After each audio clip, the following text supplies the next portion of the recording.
Hello. This is easily one of the hottest topics in, well, you can say science. Of course, most scientists are fools, but most scientists actually consider this a heretical topic.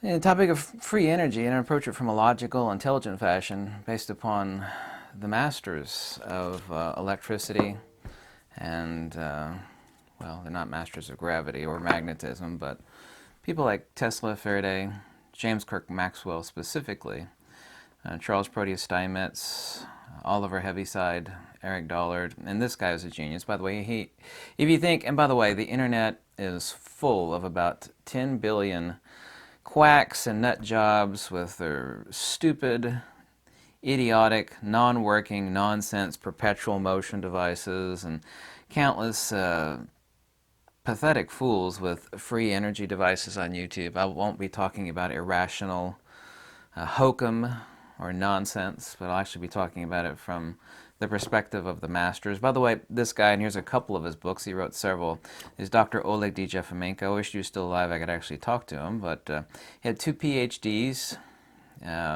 He wrote some really hardcore books. There's about 30% of his math that's even too complex for me to penetrate. I mean, it's some complex stuff. I mean, boy, here's one of his books, Gravitation and Co-Gravitation. This is my new copy because my old copy is worn out. This is my worn out copy that keeps falling apart with all the notes in it and whatnot. But he made observations as a brilliant dual PhD expert in mathematics and field theory from the perspective of who he was. I think he was Ukrainian. I think Jeffomenko was Ukrainian. Someone correct me on that if I was wrong. He might have been Serbian, like Tesla. I forget his ethnicity, not that that's important at all. But he made observations like the 4 Maxwellian field equations don't define a causal relationship where, you know, you have something here and this is the point of causation and then this is the effect.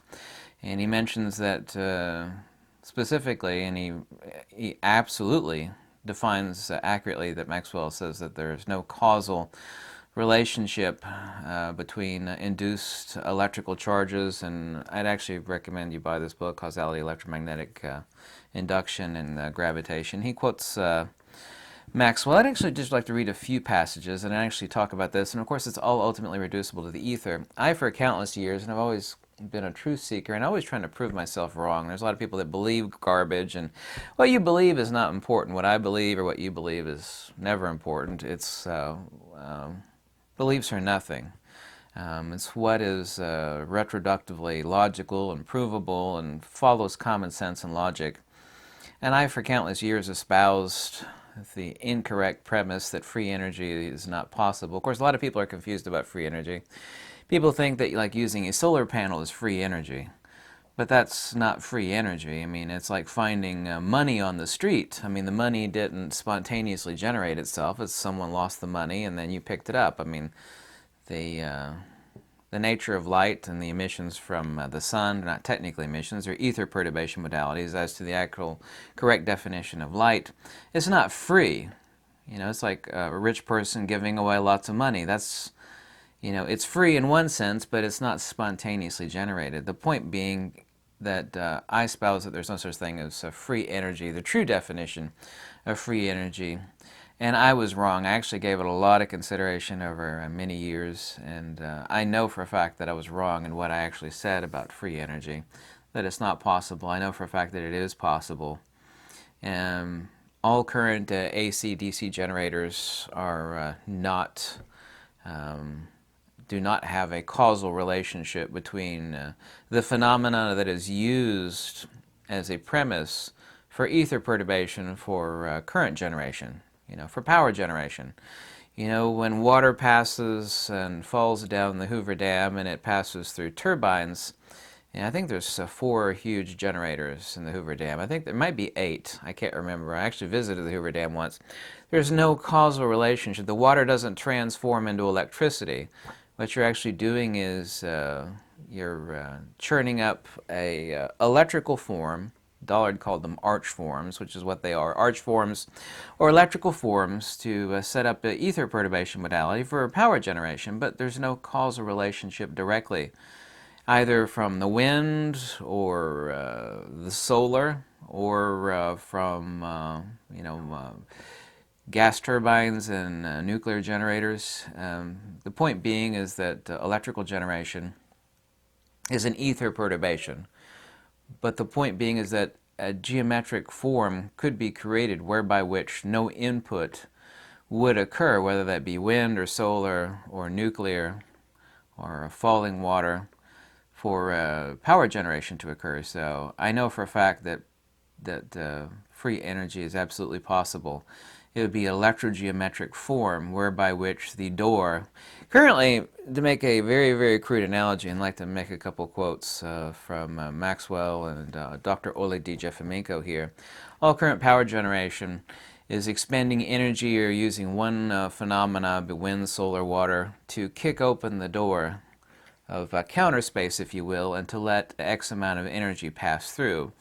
To make an analogy even more simple, free energy is possible. I know it's absolutely possible, whereby which no input is made, whereby which an electrical geometric form would be like a doorstop holding the door open, whereby which no one has to expend energy or calories to hold the door open, which is all we do currently.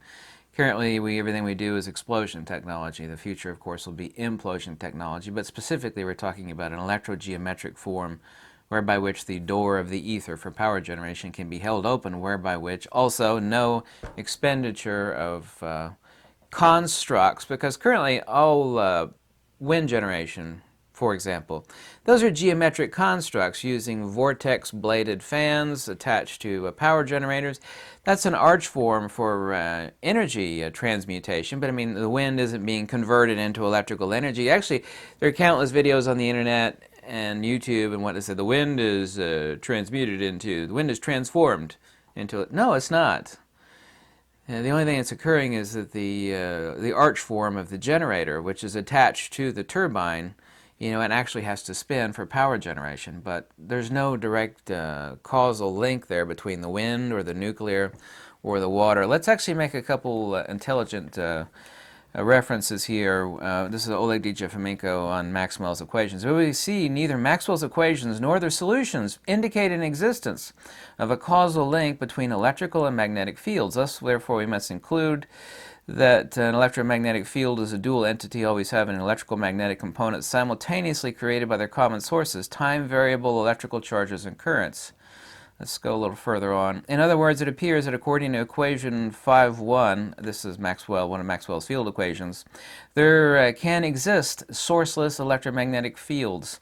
By the way, Oleg Djefimenko never talks about free energy. He's actually talking about what the grand gurus of field theory actually said, and what their math actually says, as a PhD professor of mathematics and physics and brilliant guy. He said Djefimenko never ever talks about free energy. This book is not about free energy, neither are any of his other books. He's just talking about what he sees in the math of these masters.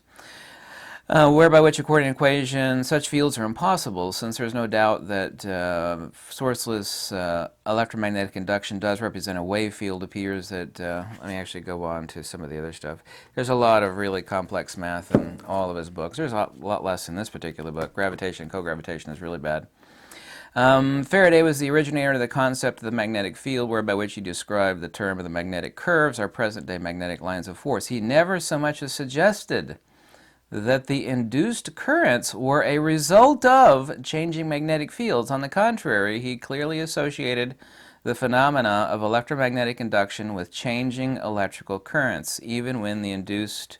My book is falling apart. I have a new book version of this one. This is my highlighted copy that I've been through a million times. Even when the induction was caused by a motion of a permanent magnet. The mathematical formulation of the phenomena of electromagnetic induction was due to Maxwell, on and on. I'm just pulling out the juicy parts. There's actually a lot of really juicy parts in this book. And this guy was an expert in what Faraday, Steinmetz, Tesla, Heaviside, and James Clerk Maxwell actually did frigging say.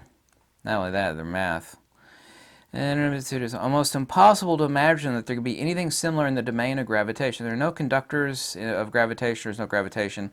Actually, I'll get on to electricity here rather than gravity. Of electromagnetic force. There is nothing in gravitation even remotely similar to electromagnetic induction that is commonly understood by scientists and engineers. Well, we've already explained that one months and months ago, years ago actually. Here we know from Chapter 1 of Maxwell's equations are not causal equations. That is really effing important. Every scientist today, if you don't think that's important, every scientist today and every electrician today thinks Maxwell's equations, the four Maxwellian field equations, define causal relationship. Yeah, you got input here, and this is what happens, and that's the effect. They're not causal relationships. And the answer for that is, let me be really succinct, the ether. Ether is not in space and time. The causal relationship is not direct. There's no causal relationship between falling water and a power generator or dam, or a causal relationship in a steam turbine and a nuclear reactor. No causal relationship from any sort of power generation that we have on this earth. That is all incorrect, and they're all based upon the four Maxwellian field equations, but they're not causally defined. Not in Maxwell's equations, nor are they defined that way by Faraday, Maxwell, or James Clerk, Charles Prote, Steinmetz, or Oliver Heaviside. Maxwell equations are not causal equations. They do not really represent induction phenomena at all. We know from Chapter 1 that the true cause of electromagnetic induction is not the time variable electrical or magnetic fields, but the electrokinetic fields acting on the charges in conductors. The postwoman is at the door. She's leaving off some eBay junk for me. I could hear her on the front there. As we know, the phenomena of electromagnetic induction is just another manifestation of electrical forces. But the forces, the electrokinetic of forces spoken of, are talking about ether perturbations. There's no causal relationship between the two. Let me get the door. And anyway, that's the end of this video.